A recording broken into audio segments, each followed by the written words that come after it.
Des personnes au parcours différent mais avec une situation similaire, elles sont en séjour irrégulier. C'est le cas de Fouzia, arrivée en Belgique il y a 22 ans. Je crois que j'ai le droit, quoi, parce que maintenant, si je retourne au Maroc, je suis étranger là-bas, et c'est changé. Et ici que j'ai ma vie. Laetitia, elle, est arrivée récemment de Côte d'Ivoire. Elle a rencontré des problèmes administratifs liés à son visa étudiant. Mais pour elle, qui pensait faire son master ici, un retour est inimaginable. Je ne sais pas retourner parce que c'est beaucoup de choses que j'ai investies là-dedans.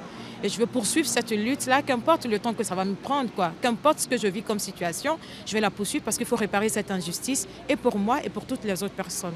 Pour les associations qui défendent les personnes en séjour irrégulier, la politique actuelle est absurde et ne fonctionne pas. Il y a une tendance à être de plus en plus répressif, mais en même temps, les gens ne rentrent pas. Ça veut dire qu'ils n'ont pas les moyens, que ce n'est pas possible pour leur de rentrer dans leur pays d'origine. Alors, on doit leur donner une chance ici. C'est fabriquer des sans-papiers, ça, en fait. On lutte contre ça et on en fabrique. Donc, c'est vraiment une grosse hypocrisie.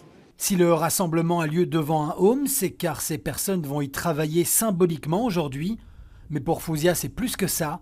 L'aide aux personnes âgées, ce sont des compétences qu'elle applique au quotidien, mais dans l'irrégularité. Les gens âgés, ils ont besoin de nous, qu'on est un peu, pas jeunes, mais un peu jeunes que eux, quoi.